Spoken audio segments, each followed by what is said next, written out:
Lao Tzu puts it in this way: the great Tao flows everywhere, both to the left and to the right. It loves and nourishes all things, but does not lord it over them. And when merits are accomplished, it lays no claim to them. The more, therefore, you relinquish power, trust others, the more powerful you become, but in such a way that instead of having to lie awake nights controlling everything, you do it beautifully by trusting the job to everyone else. And they carry it on for you.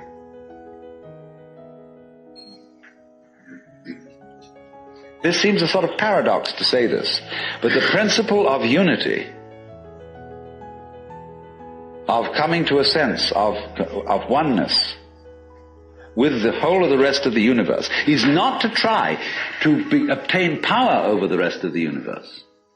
That will only disturb it and antagonize it and make it seem less one with you than ever.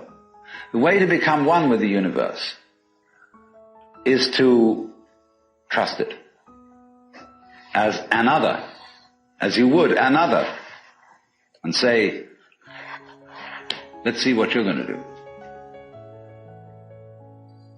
But in doing that, you see, in saying that to everything else that you have been taught to think is not you, you are also saying it to yourself.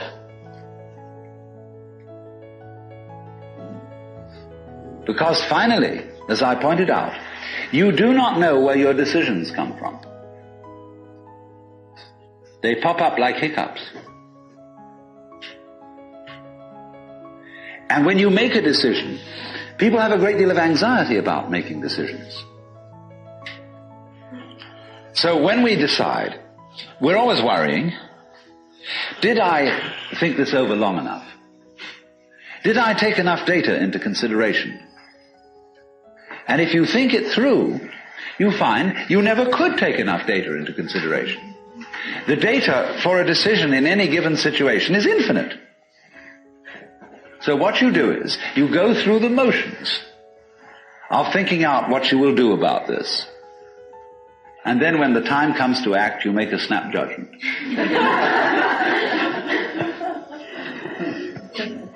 I mean, I'm speaking a little extremely, making some fun of it and so on, because after all, we do occasionally get the vague outlines of things and make a right decision on rational grounds.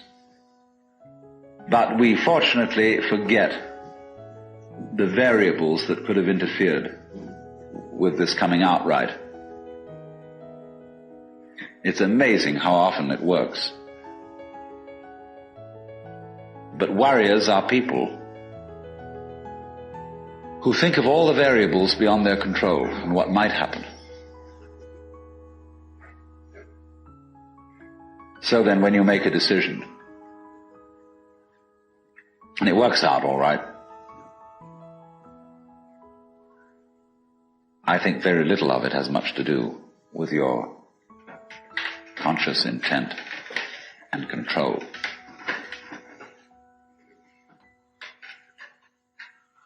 The more you let go of it and trust it,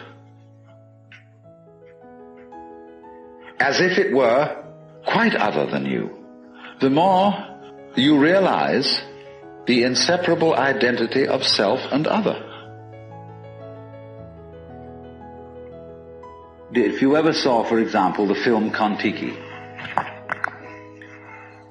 this man figured out a few things as to how to make a balsa wood raft to sail from South America to the Pacific Islands. But once he had set this in motion, he discovered that all sorts of unexpected factors cooperated with him. That when the wood got wet, it expanded so that the ties bit into it and held it completely secure. He had never expected that.